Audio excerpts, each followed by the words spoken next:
Salve, salve! Sexta-feira, 3 de abril. Completo hoje a terceira semana de confinamento. E o perigo é que eu estou começando a gostar disso, né? Você passa pela primeira fase que é uma negação, a pessoa fica meio, enfim, achando que não faz sentido. Depois se organiza na segunda semana, na terceira semana você acha que pode viver assim, enfim, não com essas condições que se apresentam, né? Mas que você é capaz de se adaptar e fazer e produzir, enfim, e ter uma vida até literalmente ou relativamente sã nesse confinamento, né? Sinto falta de fazer um pouco de atividade física, principalmente de abraçar os amigos. Eu gosto muito. Aqui em Portugal isso tem um problema às vezes que você tem que tocar nas pessoas, né? Mesmo quando não é nessa época, nem sempre as pessoas estão muito afim desse contato, né? Que nós lá do outro lado do oceano temos essa predisposição tátil. Bem, hoje vamos continuar o quinto capítulo e no quinto capítulo tem como antes de mais nada, isso não é uma aula, é bom que se diga.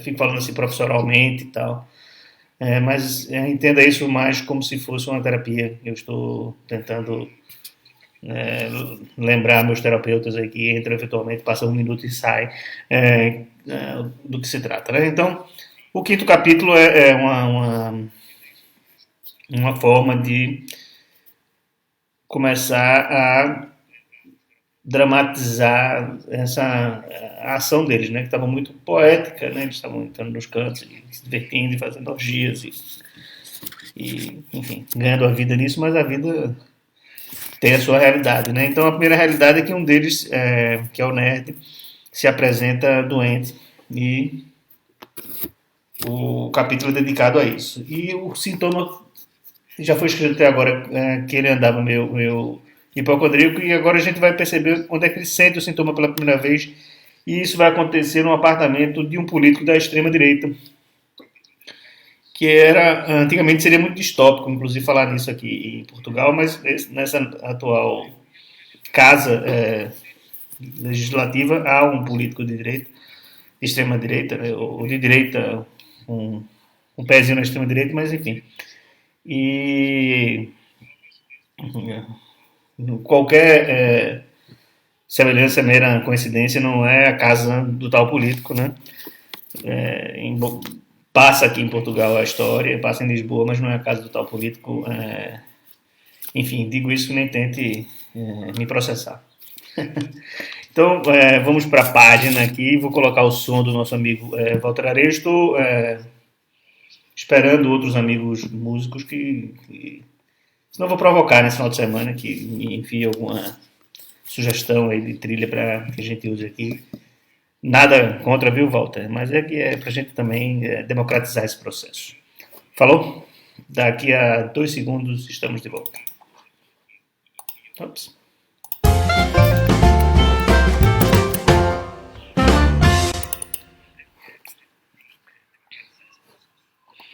Assim que eu achar onde é que está a música de volta.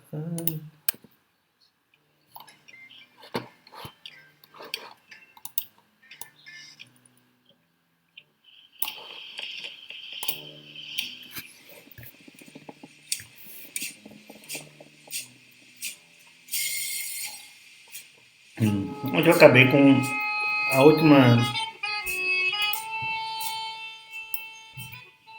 última palavra ontem foi cocô, né, que é uma palavra péssima, né? E ontem eu escrevi às 4 da tarde aqui de Lisboa, que correspondia a meio-dia no Brasil, então tinha alguém comendo, certo, almoçando, né? Mas quem manda você almoçar vendo lives, né? Larga esse negócio, ó. E alguém pode ter se deparado enquanto, enfim, com cocô. E eu tinha explicado que achava que era a forma que o jovem... É bom lembrar que esse quinto capítulo é narrado em primeira pessoa, então o jovem pode, né? Quando É o capítulo Pá, que é narrado em terceira pessoa, com o ponto de vista do comissário, mas é narrado por essa voz chamada o autor, né? Então o autor pode ter um certo pudor e não querer colocar algumas palavras, né? Mas o personagem aqui é rei, né? Mesmo assim, atendendo a meus pedidos aqui de superego, eu vou colocar excremento. Então, como é que acaba o capítulo aqui? Enfim, bem na página. O nerd nos devaneios hipocondríacos dele. E ele cita um texto do El País. Hoje eu vou citar outro. Estou dando fim à minha reserva em papel para a alegria da minha esposa, que não fica mais pendurado aqui em casa, né? Então, a situação complicou ainda mais quando o nerd passou a se preocupar com outras doenças para além do vírus. Numa de suas leituras, dessa vez no jornal espanhol, descobriu que o corpo humano albergava 38 mil milhões de bactérias, também conhecido como 38 bilhões de bactérias em português brasileiro. O texto do El País ainda contabiliza em cada milímetro de nossa urina a presença de 100 mil colônias e o gran finale, que metade do peso das fezes de um homem é composto pelos micro-organismos.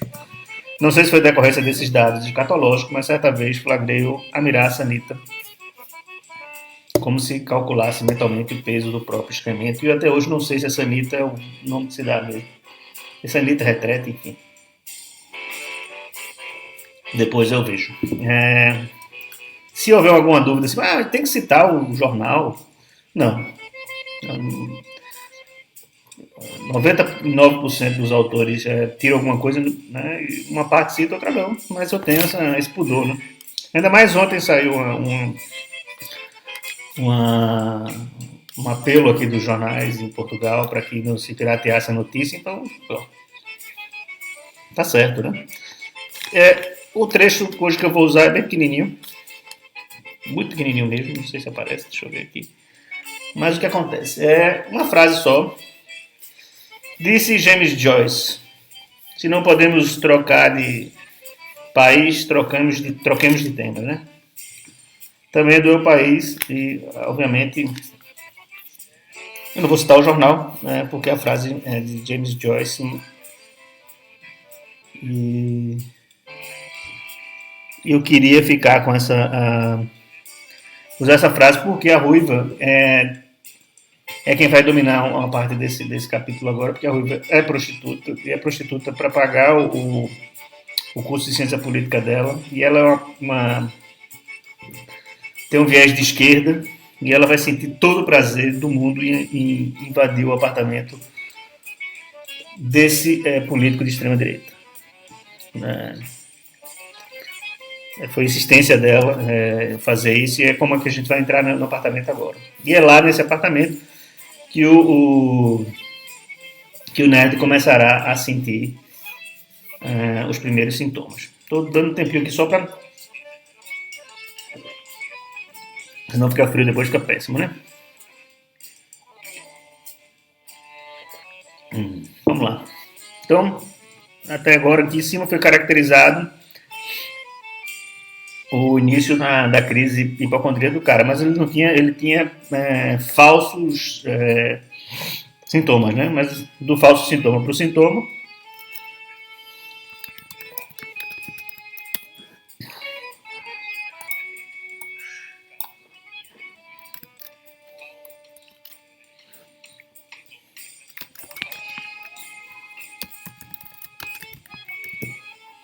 Opa.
Aos brasileiros, né? Giro é legal. Beto é o nosso correspondente a Mauricinho, né? Não sei o que tu bota com. Novamente, me permito aqui tentar dialogar com, colocar algumas expressões assim menos, ou mais coloquiais na voz do narrador, porque o narrador em primeira pessoa é um jovem adulto, ao contrário desse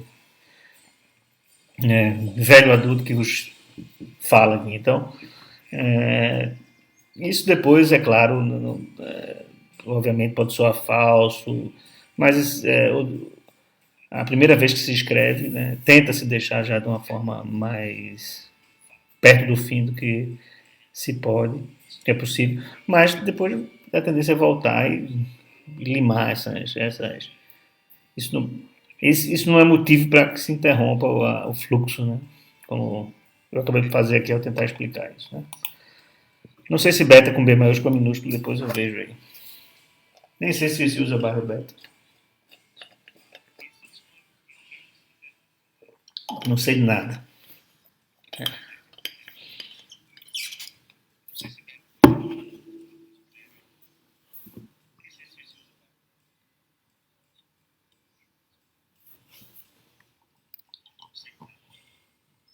Hum.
Tá muito técnico isso aqui.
um negócio com português aqui. Do outro sabia, do verbo saber, né? E do verbo.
E aqui é interessante porque o russo ele é imigrante, né? E realmente a extrema-direita tem uma ação política que de repúdio, né? Ou de pouca empatia com o imigrante, né? Então o russo vai ser confrontado agora pela ruiva desse pormenor, né?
Hum.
Uma palavra me escapou aqui, vou tentar ir atrás. Loiro.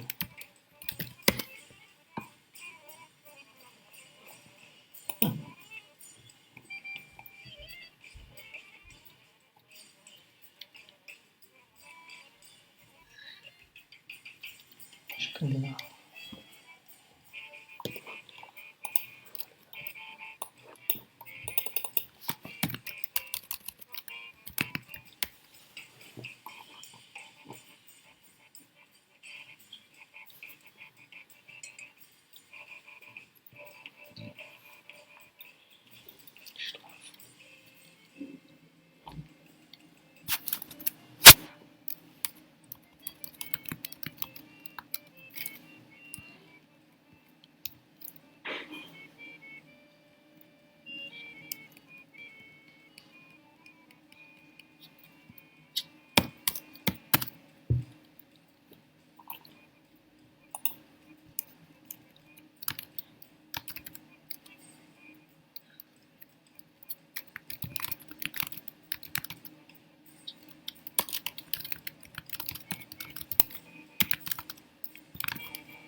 em sociologia barata.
Bom, eu prometi entrar no apartamento do tal político, mas como isso aqui é uma ação ao vivo, né? Eu prometi também usar o recorte, ele vai voltar para o desespero da dona da casa, vai voltar ali para o meu quadro. Mas foi uma promessa não cumprida, mas eu acho que deu para perceber aqui que não foi assim um artifício de entra aí, vai entrar na casa do político, tá, vocês vão ver. Não, não. A história entrou em outro tipo de caminho, né? Porque é preciso justificar o, a decisão política da Ruiva de entrar. E eu vinha tentando aqui, estava na dúvida se o russo ia ser realmente russo ou ucraniano, mas achei que já tinha pensado nisso, né? Porque quando chama todo mundo de asiático, né? Ah, o cara é asiático, é indiano, todo mundo é indiano, tal, e o cara não é indiano, é paquistanês, Bangladesh, enfim, tem essa história de chamar o cara de russo, né? Então, mas era uma forma de tratar de um problema que depois o russo em algum momento vai ter a parte dele na história, mas de se lamentar pelo que está acontecendo aí, toda essa ação em relação à pandemia, quando a Ucrânia está em guerra há um bom tempo e o número de vítimas já chegou a 15 mil, que é o número recorde, né, de um país com relação à pandemia. E ele vai chegar a essa reflexão em algum momento lá na frente e tal. E eu achei que era o momento agora de apresentá-lo ao leitor como ucraniano, né? Quando a Ruiva se irrita e diz que é imigrante e tal. E faz essa revelação aí. Pois bem, sigo aí uma página e meia, mais ou menos por dia, que dá exatamente uma hora aí com essa conversa toda. A ideia do livro era ele estar pronto depois da Páscoa, lá para o dia perto do dia 13, por aí, né? Isso não vai ser possível, porque minha curva literária não consegui achatá-la. Né? Ela vai seguindo aí junto com outras curvas mas nesse passo assim de um e-mail, 2 páginas por dia, talvez em 30 dias aí nós terminaremos o livro. Não existe ainda nenhuma proposta nem pretensão de publicá-lo. É importante que seja dito isso. Minha editora, a qual eu tenho um contrato, ela está desativada, como outras editoras aqui em Portugal.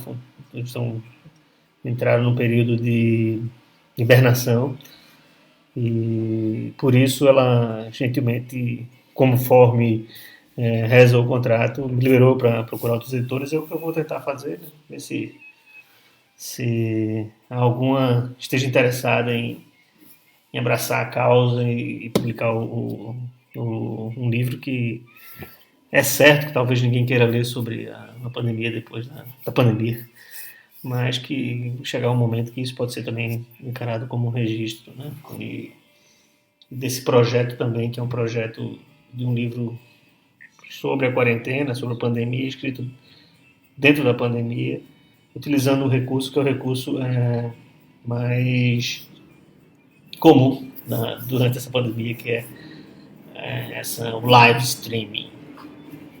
Ainda bem, né? Se o recurso comum fosse fazer 1000 abdominais, ia ser pior. Então a gente tem que sempre achar que, embora seja over, podia ter coisas piores. É por aí. Falou? Amanhã é sábado, mas a boa notícia é que volto. Não tem esse fim de semana, não. Boa notícia para uns, má notícia para outros, mas volto. Né? Se gostou, curte. Se não gostou, curte também. E se tiver algum amigo que tenha pretensões literárias, pequenas, né? Porque afinal eu não posso prometer pretensões literárias grandes para ninguém. Mas se tiver um amigo aí que queira aprender como é que é esse vai e vem na história, vai e vem que a gente partilha aqui, dá um toque para ele aí, para ele acompanhar. Falou? Câmbio, desligo, até amanhã. Falou, falou, falou.